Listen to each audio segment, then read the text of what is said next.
Le capitalisme engendre une dynamique permanente d'accumulation, de crise et d'innovation. I believe that open markets and free enterprise are the best imaginable force for improving human wealth and happiness. Je pense que les forces sociales et politiques sont les forces centrales dans la dynamique du capitalisme. Did you ever have a moment of doubt about capitalism? Is there some society you know that doesn't run on greed? Comment Adam Smith verrait-il le monde économique qui nous entoure? Je crois que Keynes aurait dit qu'il y a une faille dans l'économie. Hayek a écrit La route de la servitude comme un avertissement. Il faut toujours être prudent avec Marx et ses bons mots. Pour moi, Polanyi a été un séisme intellectuel. Si je devais caricaturer Ricardo, je dirais qu'il ressemble à George Soros. Si vous retournez chez Adam Smith, Marx, Schumpeter, vous avez des embryons de mécanismes vous permettant de comprendre la crise actuelle. D'où vient le capitalisme? D'une évolution naturelle de nos sociétés? Ou de théories élaborées au fil des changements politiques et technologiques? Nous sommes tous partie prenante d'un système dont nous connaissons mal les origines. Et pourtant, cette histoire devrait nous éclairer sur notre présent et notre avenir.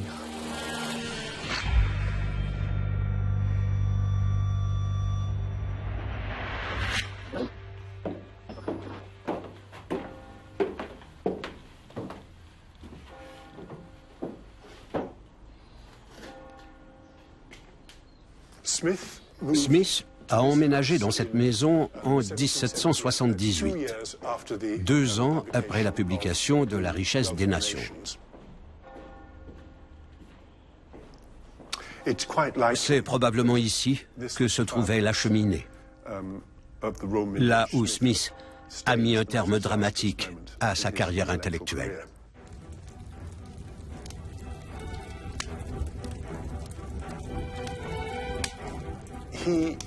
Il voulait qu'aucun manuscrit non abouti ou incomplet ne lui survive. Selon ses dernières volontés, ses 2 exécuteurs testamentaires devaient brûler ses papiers à sa mort. Mais cela ne lui a pas suffi. Quelques jours avant de mourir, il les convoqua et leur dit « Je veux que vous le fassiez maintenant ». Ils s'assirent devant la cheminée et brûlèrent systématiquement tous les manuscrits qui n'avaient pas été publiés.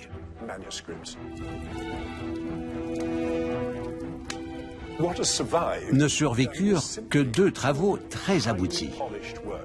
Sa grande théorie sur les sentiments moraux et, plus important, la richesse des nations. La richesse des nations a non seulement survécu à cet autodafé, mais est devenue au cours des siècles une véritable bible du système du libre marché. De nombreuses notes ont disparu dans l'incendie. Il ne nous reste plus que ce livre et les interprétations de ceux qui s'en sont servis depuis pour promouvoir une vision restrictive de l'économie en tant que science.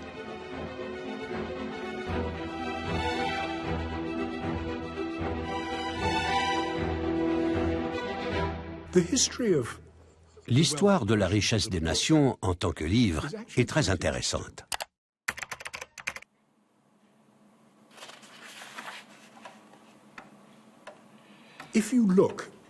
La première édition est luxueuse. On dirait un livre destiné à des spécialistes, des philosophes, des hommes politiques. Mais c'est intéressant de noter que l'édition de 1784, vers la fin de la vie d'Adam Smith, est devenue plus abordable, destinée à un grand tirage. Autrement dit, cet ouvrage, qui visait au départ un public spécialisé, est devenu une sorte de best-seller. Et son succès ne s'est jamais démenti. On n'a jamais cessé de le rééditer. Ce livre est resté un best-seller.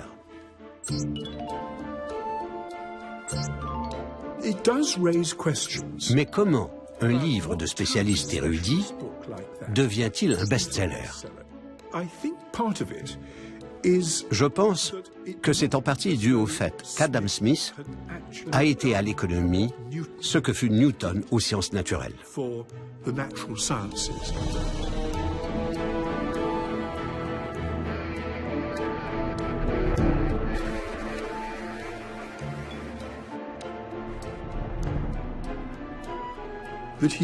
Comme Newton, il avait découvert un principe moteur.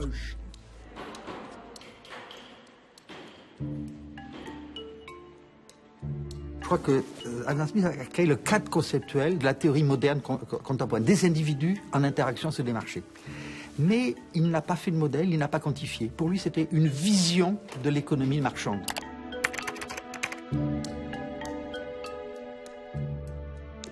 La révolution est arrivée au milieu du XIXe siècle, lorsque les économistes ont pris les outils de la physique newtonienne pour l'appliquer à l'économie. Au point que là, l'illusion a été de trouver l'équivalent des lois physiques pour l'économie.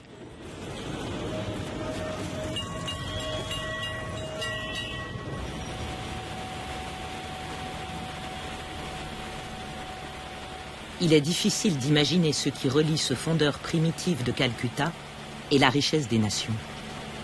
Mais le travail suit ici le premier principe du livre d'Adam Smith.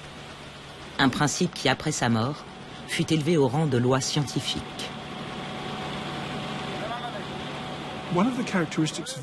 Une des caractéristiques de notre société est le très haut niveau de spécialisation des métiers, qui vont de la tâche la plus complexe, qui exige un haut niveau de compétence, à la tâche la plus simple.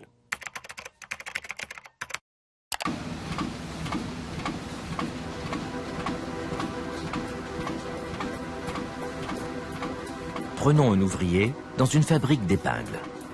Peut-être qu'au mieux, il fera une épingle par jour.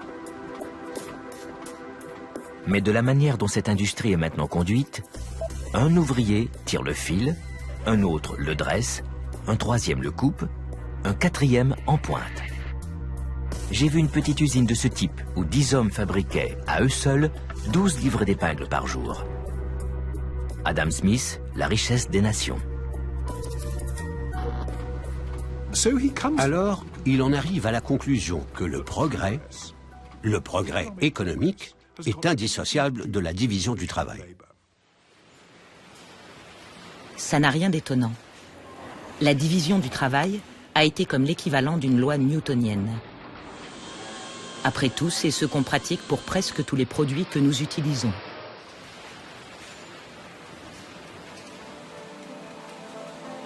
De l'iPad jusqu'au simple crayon. Depuis Adam Smith, la division du travail est devenue le pilier de l'économie de marché.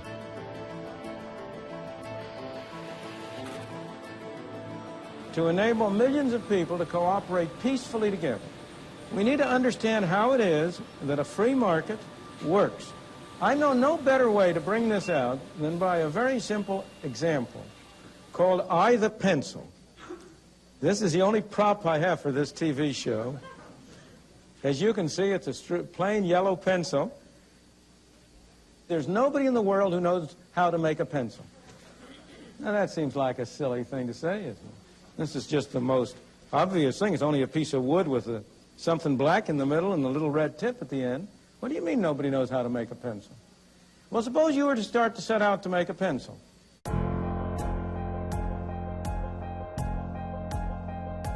First of all, you have to get some wood, don't you? Where do you get the wood?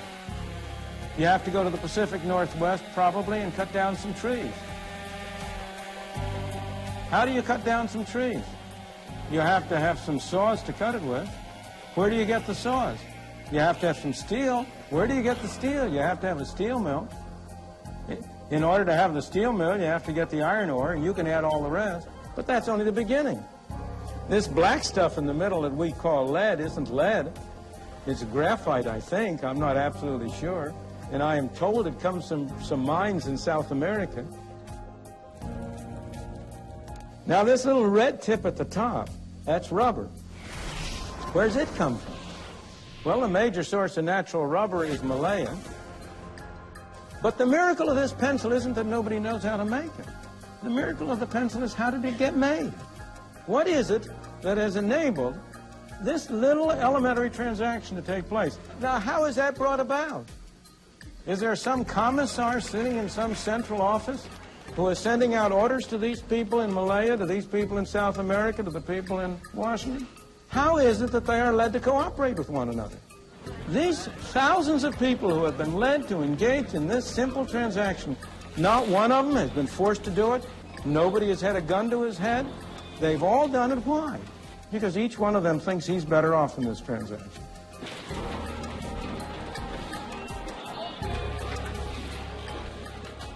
En fait, le mot liberté joue un rôle énorme dans la diffusion du libéralisme, puisque l'idée intuitive est suivante: pourquoi enlever à quelqu'un le droit de transacter sur un marché? C'est un droit élémentaire, et pourquoi ça serait mauvais?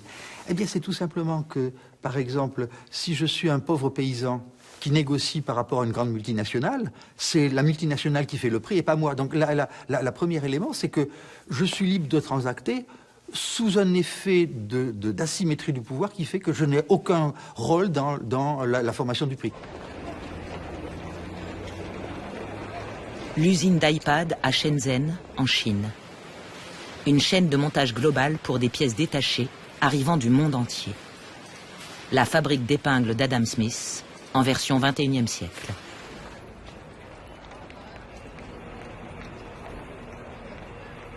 Environ 250 000 ouvriers y fabriquent près de 10 000 tablettes par jour.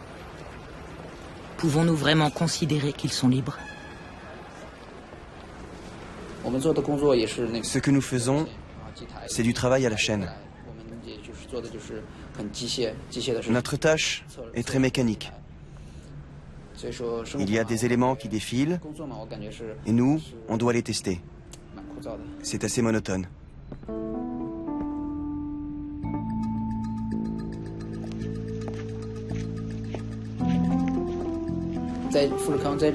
Foxconn pratique la séparation à un haut degré. Il se peut qu'on soit plusieurs à être originaires de la même région, à travailler dans le même lieu, mais il est hors de question qu'on habite ensemble. En ville, les gens sont vraiment séparés les uns des autres. Comme on dit souvent, l'enfant qui a quitté sa famille est comme un fétu de paille. C'est donc l'enjeu moral qui se trouve au cœur de la richesse des nations. La logique économique de la division du travail contre le coût humain nécessaire à sa mise en œuvre. Adam Smith était-il conscient de ce dilemme? Adam Smith is very rarely read. He's worshipped, but not read. I mean, everyone who went to college learned the first paragraph of Wealth of Nations. Les améliorations les plus importantes de la productivité du travail, ainsi que l'accroissement de la dextérité, des compétences et des connaissances, semblent bien avoir été les effets de la division du travail. Adam Smith, La richesse des nations. Not very many people got to page, whatever it is, page 400, in which he points out that division of labor is monstrous. Dans les progrès apportés par la division du travail, la plupart des travailleurs se bornent à un très petit nombre d'opérations simples, dont les effets sont peut-être toujours les mêmes, ou presque les mêmes. L'ouvrier n'a alors aucune chance de développer son intelligence. Adam Smith, La richesse des nations.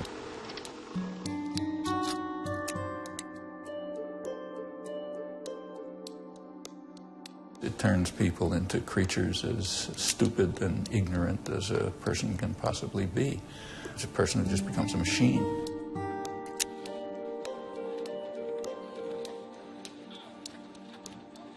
That's a terrible attack on fundamental human rights.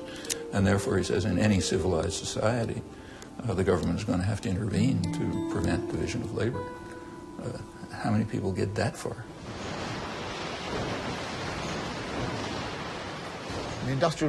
La révolution industrielle repose sur la construction d'usines équipées en machines-outils et surtout sur un processus de travail.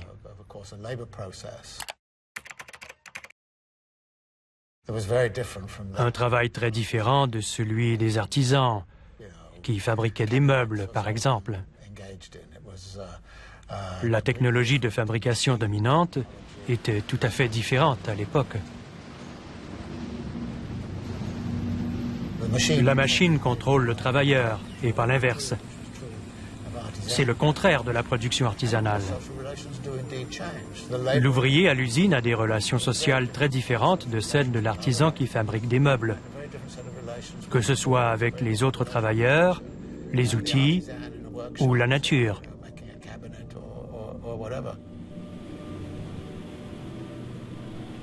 Pendant des siècles, économistes et politiciens ont ignoré le dilemme moral que Smith avait décelé au cœur de la division du travail. L'intérêt personnel, son deuxième grand principe, a subi un sort semblable.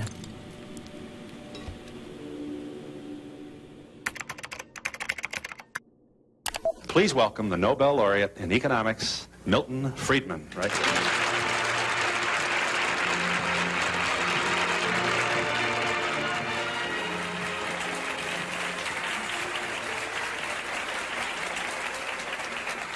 Let's share with the people at home just one of the statements of Adam Smith that you refer to in your book, which, of course, when I want it, I'm not going to be able to...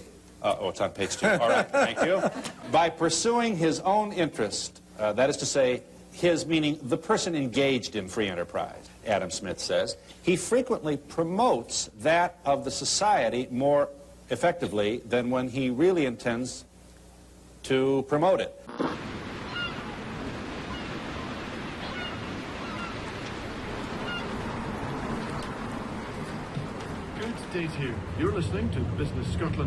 Adam Smith considérait l'intérêt personnel comme la force motrice de l'économie. Mais qu'entendait-il vraiment par là? Replongeons-nous dans l'époque où il vivait.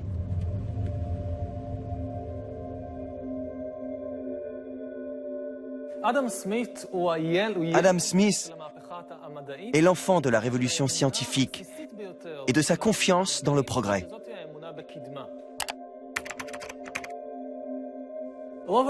Prévalait alors l'idée que l'histoire était figée, voire décadente. Économiquement parlant, cette conception de l'histoire figée et décadente était l'opinion dominante. En d'autres termes, il était impossible d'accroître la richesse mondiale. Comme un gâteau que l'on peut découper de toutes les façons possibles, mais qui n'est pas extensible pour autant. Le gain de l'un constitue obligatoirement une perte pour l'autre. L'économie est un jeu à somme nulle.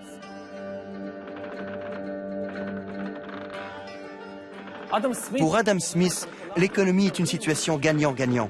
Chacun peut réaliser un profit. D'un point de vue économique, le progrès signifie qu'il est possible d'augmenter la productivité et accroître les richesses du monde. Donc, l'économie n'est pas un jeu à somme nulle.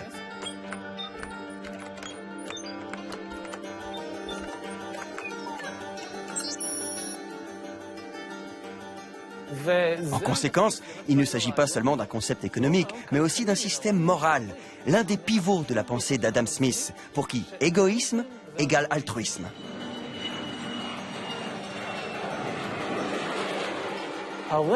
Mon profit personnel est également bon pour autrui. En fait, il accroît le gâteau que représente la richesse mondiale et permet à d'autres d'en profiter. Du coup, un nanti achètera les biens de quelqu'un d'autre, de sorte que ce dernier s'enrichira à son tour, ou créera une autre entreprise, une autre industrie, qui fera vivre également quelqu'un d'autre.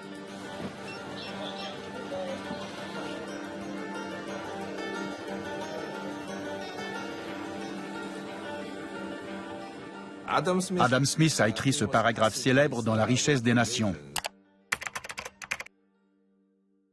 Je suis en train de le paraphraser, mais c'est parce que les boulangers et les bouchers veulent faire du profit que nous avons à manger.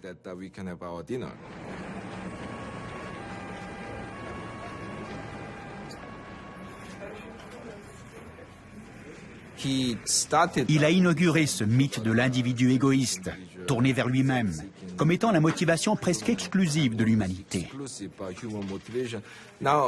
Il faut tout de même reconnaître qu'Adam Smith était un peu plus subtil que ses adeptes ne l'ont été.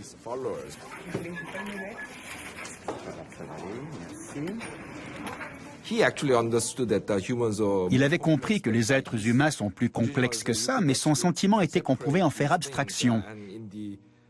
Et qu'en matière d'économie, l'égoïsme était en fait la motivation exclusive. So you know, Adam Smith wrote The Wealth of Nations. Self-interest and greed is good, and the invisible hand and free enterprise and free markets, etc. All that kind of, he's the father of capitalism. But it turns out, there's another Adam Smith.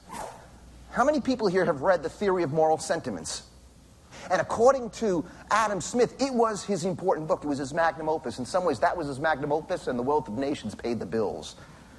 He never imagined capitalism that he wrote about in The Wealth of Nations could actually succeed without the moral underpinnings, the moral, what he called sentiments. We would call them virtues.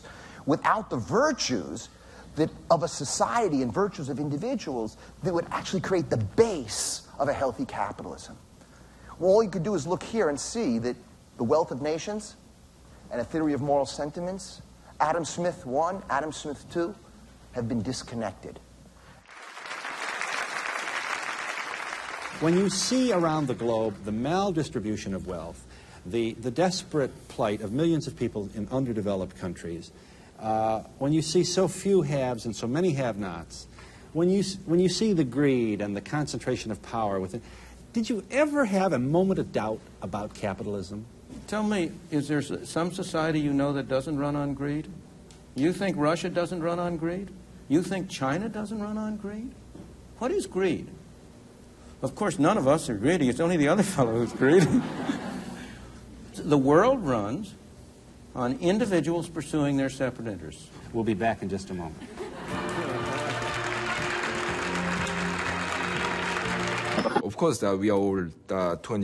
Oui, nous sommes tous égoïstes, certains plus, certains moins. Mais nous avons aussi tous d'autres motivations. Nous avons la solidarité, la fidélité et la sympathie. Toutes ces motivations sont réelles. Nous devons construire un système qui prenne en compte la complexité de ces motivations humaines. Parce que si vous commencez à penser que tout le monde est égoïste, que tout le monde n'a d'autre but que de poursuivre son intérêt personnel, alors tout le monde devrait surveiller tout le monde, tout le temps, et le système va forcément s'enrayer. The great achievements of civilization have not come from government bureaus. Einstein didn't construct his theory under order from a bureaucrat. Henry Ford didn't revolutionize the automobile industry that way.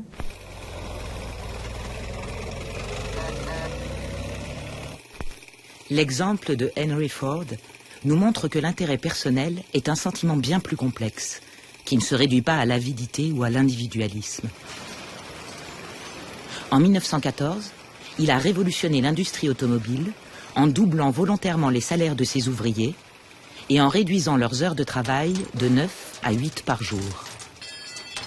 En augmentant leurs salaires, prétendait-il, il transformerait les ouvriers en consommateurs.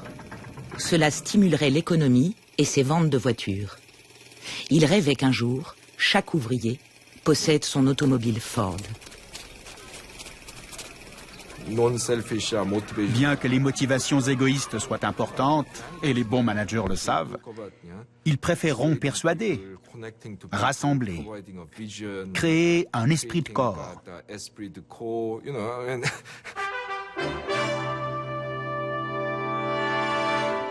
Tonight we focus on an apple. Apple the computer, not the fruit. It is Jobs that provides the main inspiration and philosophical direction for Apple.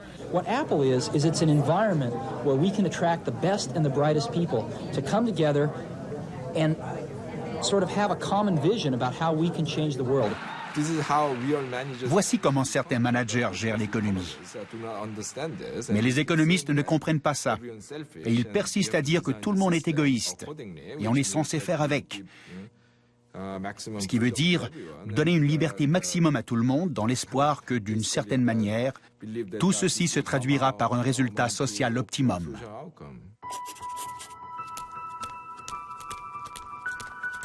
Adam Smith avait une vision nuancée de l'intérêt personnel. Cette idée complexe a été galvaudée pour donner 200 ans plus tard un système économique simplement mu par l'avidité. Pourquoi? Ça commence en séparant Adam Smith I d'Adam Smith II et en faisant de la richesse des nations une théorie scientifique.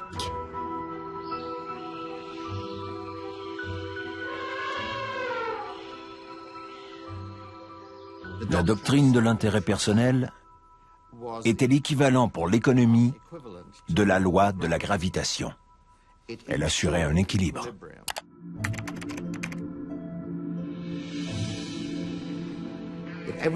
Si tout le monde était libre de chercher son intérêt personnel sur les marchés, on arriverait à l'équilibre, un équilibre optimum, équivalent à l'équilibre des corps physiques, libre de se mouvoir.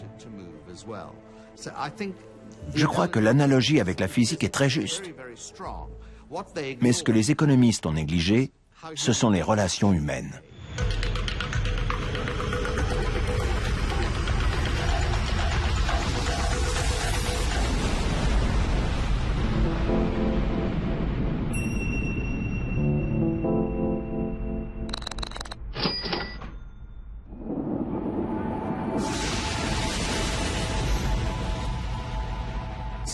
La sociologie et la psychologie nous disent que de nombreux comportements semblent ce que des économistes qualifieraient d'irrationnels.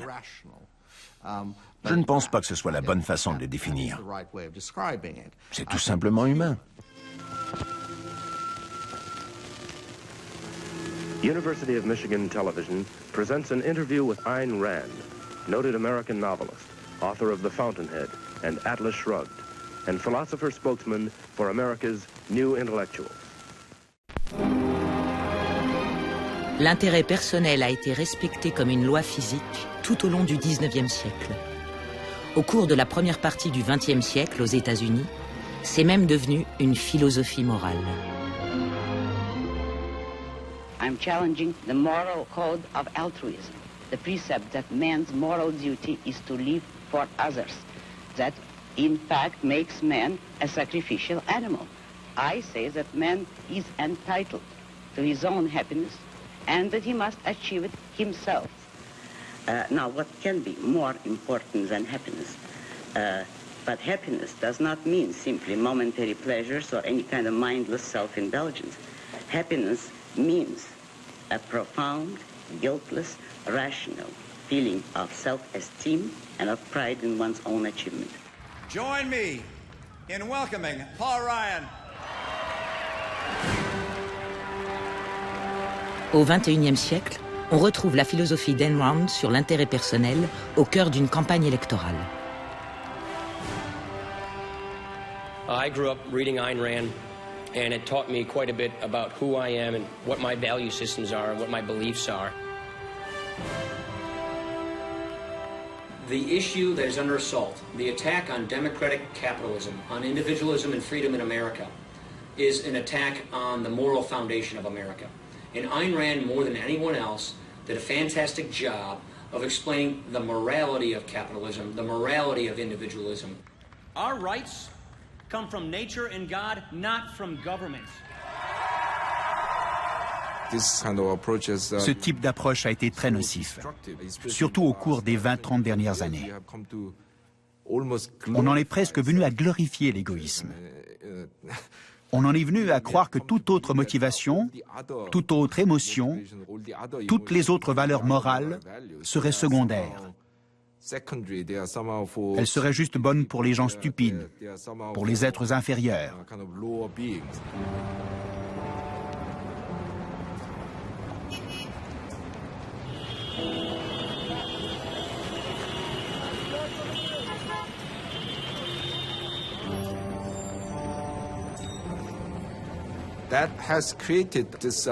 Ce système attend des gens qu'ils ne se rendent pas compte du contexte social dans son ensemble. Qu'on les encourage à ne s'occuper que de leur propre intérêt. Et nous en subissons maintenant les conséquences. 2 mots ont suffi à transformer le concept d'intérêt personnel selon Adam Smith. Ces 2 mots sont devenus une formule magique, un moteur pour le système économique mondial et le symbole de la richesse des nations.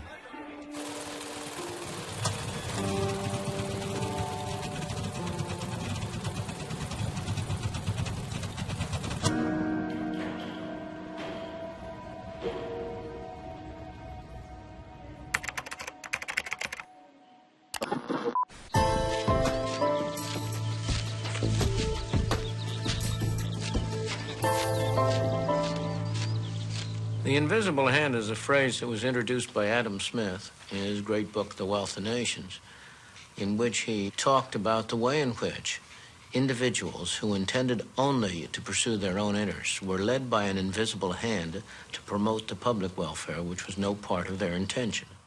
60-second adventures in economics. Number 1, the invisible hand. An economy is a tricky thing to control, and governments are always trying to figure out how to do it. Back in 1776, economist Adam Smith shocked everyone by saying that what governments should actually do is just leave people alone to buy and sell freely among themselves. He suggested that if they just leave self-interested traders to compete with one another, markets are guided to positive outcomes as if by an invisible hand. La main invisible est un basique des cours d'économie depuis l'école primaire jusqu'à l'université. Le paradoxe est que ce seul mot a été dupliqué comme le fondement de l'économie de marché. C'est un succès incroyable. Vous avez des dizaines de milliers de mots dans l'ouvrage de Adam Smith, et c'est la main invisible, c'était une seule fois. Cependant, Adam Smith ne l'avait pas écrit dans ce contexte. Adam Smith was concerned that if there was free movement of capital and free import of goods, he said England will suffer because British capitalists will invest abroad and they'll import from abroad, and that'll harm the English economy. And Adam Smith then gave an argument. It was not a very good argument, but his argument was that English investors will prefer to invest in England because of what some called a home bias. They'll have a preference for investing close by, and therefore, as if by an invisible hand, England will be saved from the menace of free capital movement and free imports. That's invisible hand. What's that got to do with the Cato Institute or the modern enthusiasm about free capital flow and having U.S. corporations invest in China so they can send stuff back here to sell cheap, exploiting Chinese workers? That's not Adam Smith.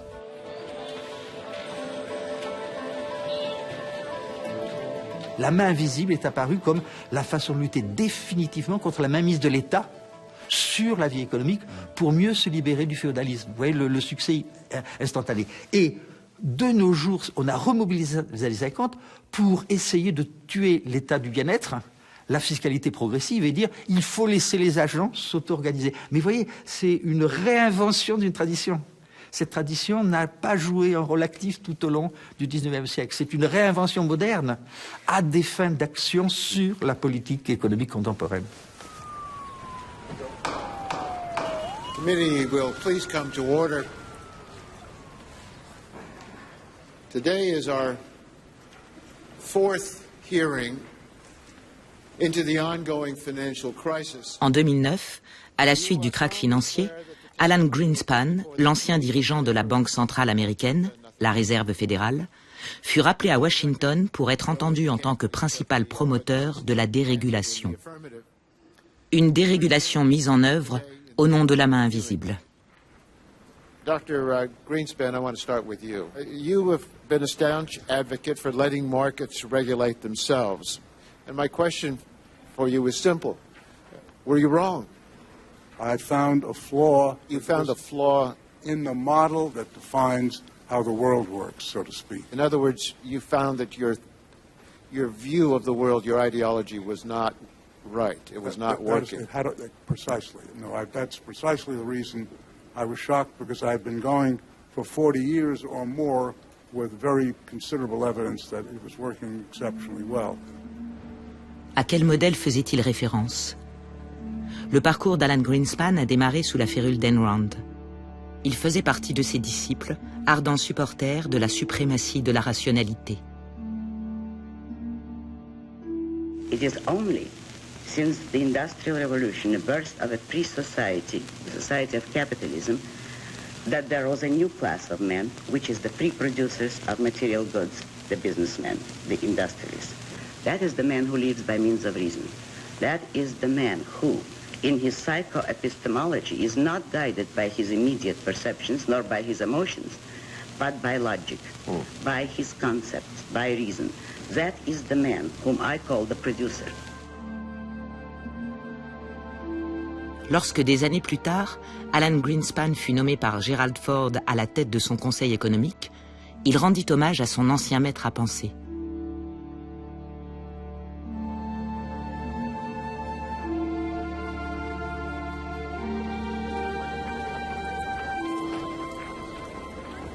Trois ans avant le krach financier, Alan Greenspan s'est rendu au village natal d'Adam Smith, Kirkcaldy, pour rendre hommage au grand penseur. Selon Greenspan, il est difficile d'imaginer que la masse actuelle de transactions internationales puisse amener à la relative stabilité économique que nous connaissons si elles ne sont pas conduites par une version internationale de la main invisible de Smith.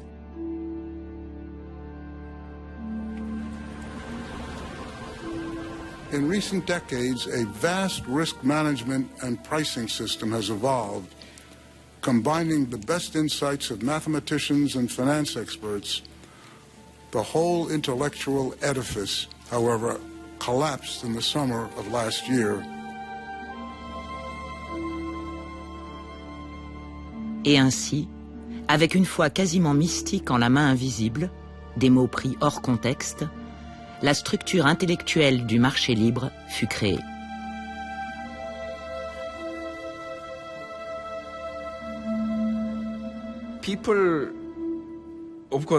Bien sûr, les opinions divergent sur la question de la liberté des marchés. Certains pensent qu'il faut les laisser fonctionner librement.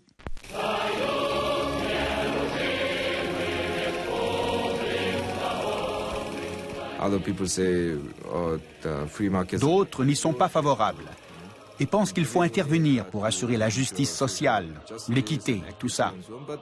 Mais la plupart des gens vont en fait accepter l'existence du libre marché. Vous pouvez aimer ou ne pas aimer le marché libre, mais vous le reconnaîtrez quand vous le verrez. Mais voilà le plus grand mythe sur le capitalisme. Parce que qu'est-ce que vous entendez réellement par marché libre?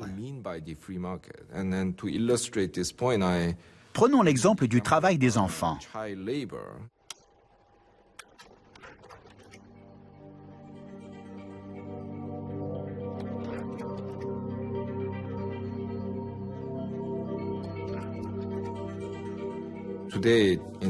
Aujourd'hui, dans tous les pays riches, le travail des enfants est très réglementé.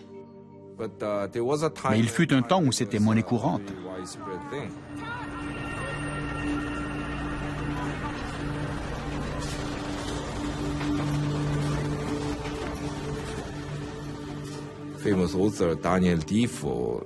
En 1720, Daniel Defoe, l'auteur de Robinson Crusoe, a fait l'éloge de certaines régions d'Angleterre où les industries textiles, en offrant des emplois à des enfants à partir de 4 ou 5 ans, leur permettaient de gagner leur vie.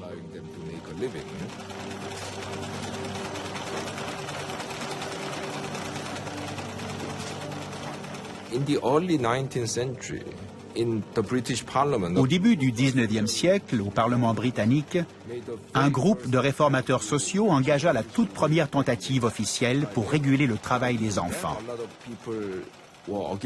À l'époque, de nombreuses voix s'élevaient contre cette disposition, car on pensait que celle-ci tentait de saper les fondations du marché libre, en particulier la liberté de commerce. Alors, il prétendait que ces enfants voulaient travailler et que ces gens voulaient les employer. Où était le problème?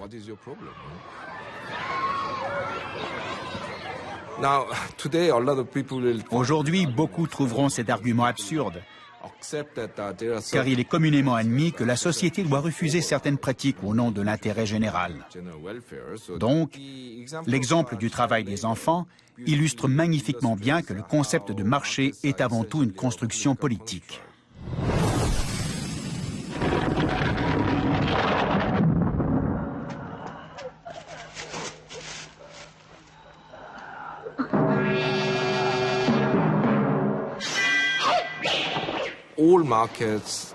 Tous les marchés sont régis par un important cadre réglementaire. Je les compare aux filins auxquels on suspend les maîtres du kung-fu dans les films de Hong Kong.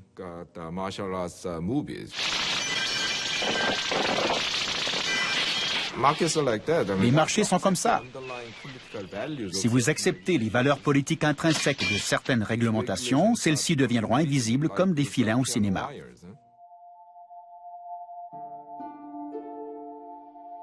Souvenons-nous de l'esclavage. Un véritable marché libre sans restriction, dont les seules considérations étaient les pertes et profits. Un marché accepté par tous comme étant la norme.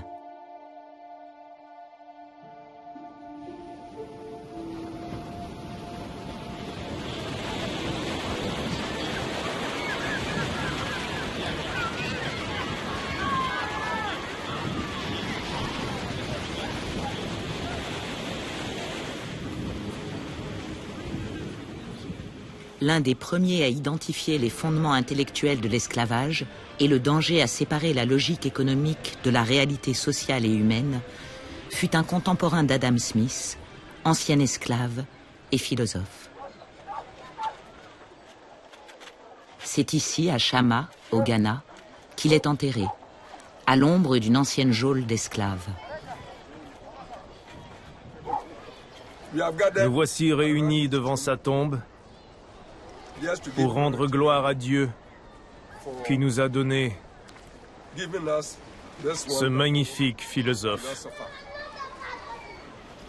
Anton Wilhelm Amo fut le premier à pointer l'aberration d'une science échafaudée sans tenir compte des réalités humaines du capitalisme.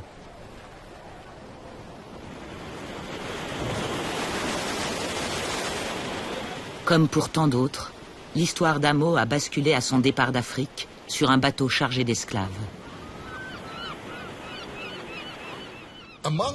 Parmi les esclaves, parmi ceux qu'on traitait comme des marchandises, certains étaient issus de la noblesse.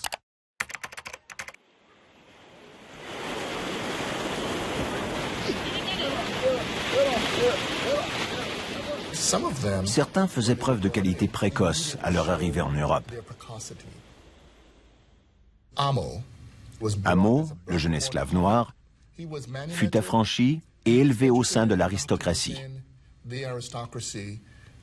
Il poursuivit ses études jusqu'à l'obtention de 2 doctorats, en droit et en philosophie, et plus tard, il enseigna au sein du système universitaire allemand.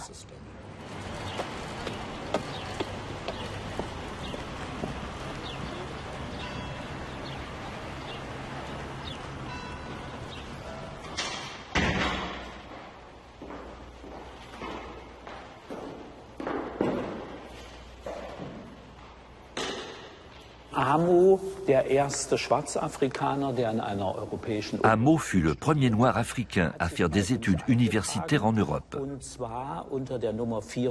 Il a été inscrit ici sous le numéro 488, le 9 juillet 1727.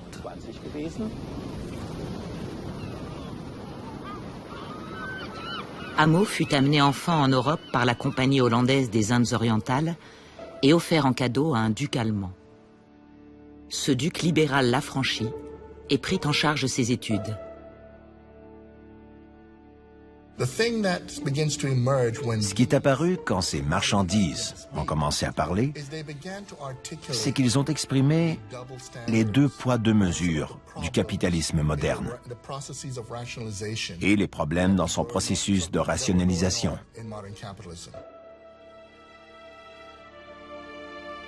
Je crois volontiers que les nègres sont naturellement inférieurs aux blancs.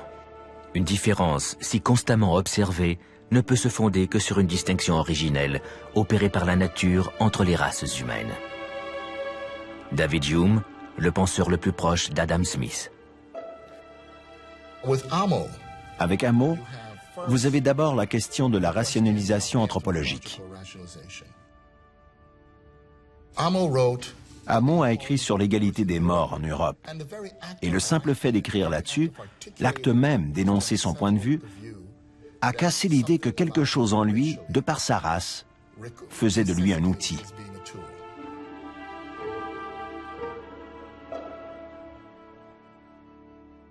René Descartes a décrit la réalité comme étant duel, avec d'une part l'esprit et de l'autre le corps.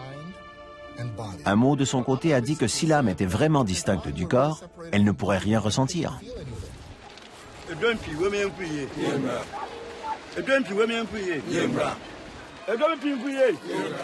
Amo a donc commencé à réfléchir sur ce qui faisait qu'ironiquement, la rationalité et la raison étaient utilisées contre la réalité et la raison. Si l'on se penche sur les arguments d'Adam Smith, on constate qu'il décrivait une sorte de système idéal, mais paradoxalement, un monde sans êtres humains.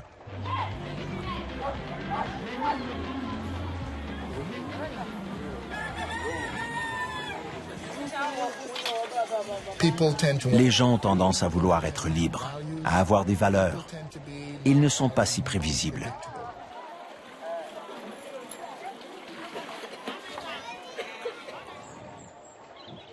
Au XVIIIe siècle, la pensée critique d'un philosophe africain ne pouvait être entendue.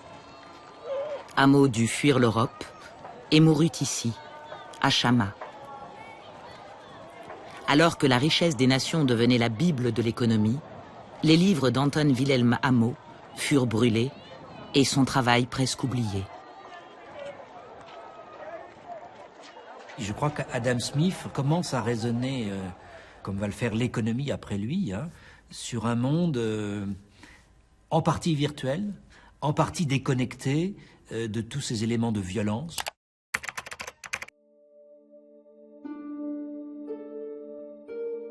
C'est vrai qu'au cœur de ces thèses, il n'y a pas du tout, évidemment, cette prise en compte de la violence occidentale qui a existé pourtant dans les 3 siècles qui le précèdent.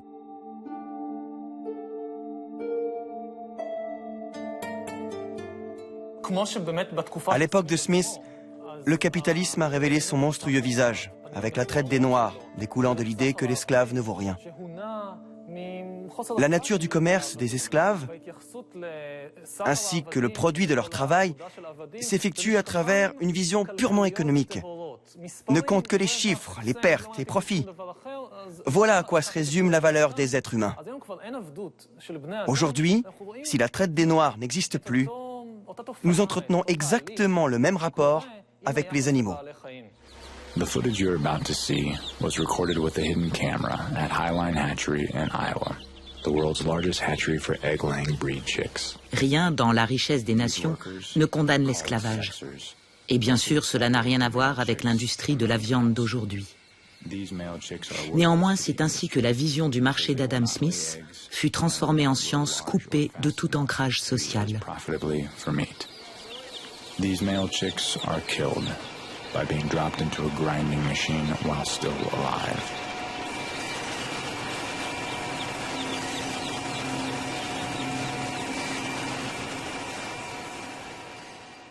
Il n'est question des animaux, de la viande, des œufs et du lait qu'à travers le prisme économique. Les chiffres font loi. Cela se résume à des pertes et profits, actions et intérêts, l'offre et la demande. On oublie qu'on a affaire à des êtres vivants. Here, a worker uses a hot cautery device to painfully burn off the cat's horns, a common dairy industry practice known as disbudding. No anesthesia was used to reduce the cat's pain during this harsh and invasive mutilation. Personne n'y pense. Quand on prend du lait dans le frigo pour le café, on ne se demande pas d'où vient le lait. Il n'est pas question de haine ici. Personne ne déteste les vaches.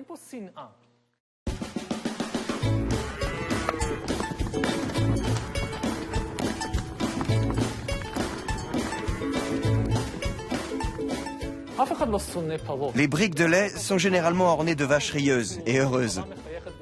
Qui voudrait faire du mal à une vache? On n'y réfléchit tout simplement pas. C'est la façon dont fonctionne l'économie capitaliste qui est en cause. Le monde inventé par Adam Smith. Un monde où ne comptent que les pertes et profits, l'offre et la demande. Le règne des chiffres, d'où l'on a évacué toute considération morale ou religieuse.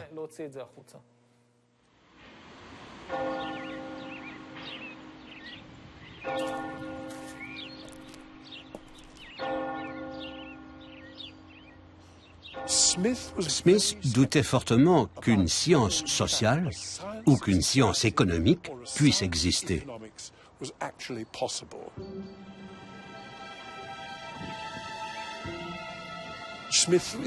Il est resté très prudent sur la façon de mettre en place le marché libre.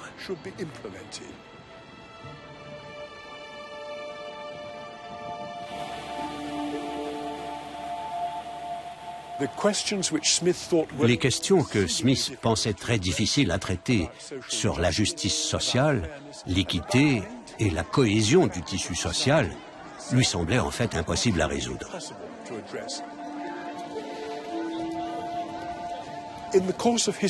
Tout au long de l'histoire, nous avons perdu toute cette réflexion sur la dimension politique, sur la dimension éthique du progrès vers une économie de marché.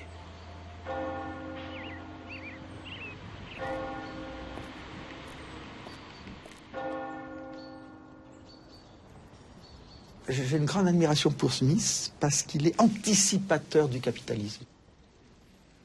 Smith anticipe le caractère révolutionnaire de la division du travail qui va en proportion de la taille du marché. Et alors moi, j'ai toujours vu Smith comme ayant un siècle d'avance par rapport aux autres théoriciens, alors que tous les successeurs vont avoir quelques siècles, un demi-siècle de retard. Et pour aller jusqu'à la plaisanterie, la théorie néoclassique actuelle a un siècle de retard.